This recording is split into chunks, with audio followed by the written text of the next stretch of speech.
let's do an example of applying the unit conversion procedure that we've been doing to a medical order.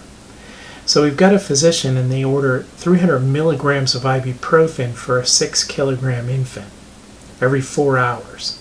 Now when you look at the label says that the normal range for ibuprofen is 75 milligrams of ibuprofen to 150 milligrams per kilogram of body weight per day.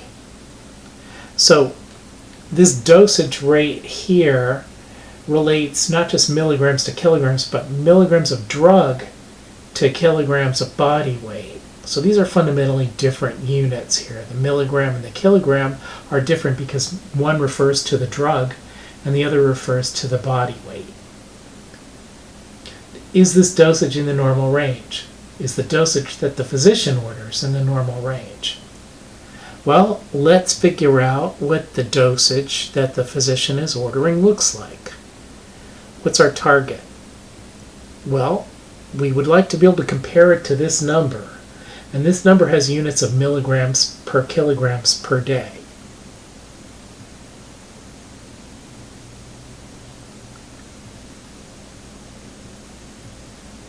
So we'd like to be able to get something like that, a number like that, with units like that so that we could compare it to the label. Now, that's a fraction. We would like to have a starting point that's a fraction also. And it should have milligrams of, let's write in drug here, and let's write kilograms of body weight for this. And then there's days. So we should have something to do with the amount of drug on top. We should have something to do with the body weight on the bottom. And we should have something to do with the time that the drug is being administered over down here.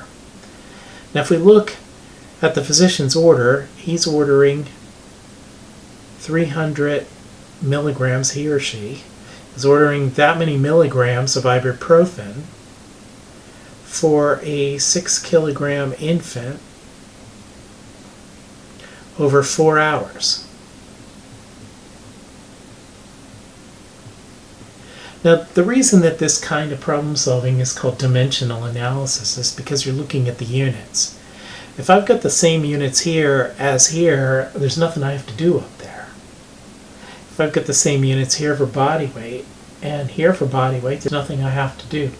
But I've got different units with my starting point than I've got with my target. So I'm going to need to convert hours into days basically. So I need an hour to day conversion factor, and of course that's 24 hours is 1 day. And that'll pretty much do it for me. That'll get me what I want. So there's my roadmap. Now let's turn this into a calculation by taking this link and turning it into a conversion factor. I've got hours on the bottom here, so I would like hours on the top in the conversion factor.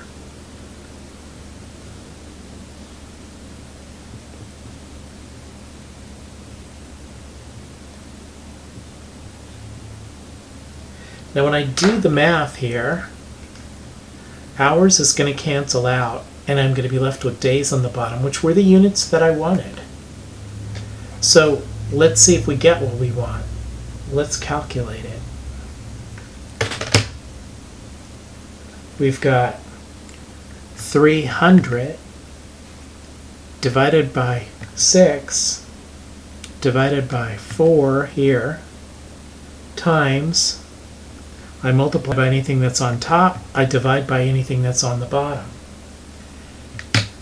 And I get 3, and notice there's a little O2 up there, so that's 300. That's 3 times 10 to the 2 I'm getting off my calculator.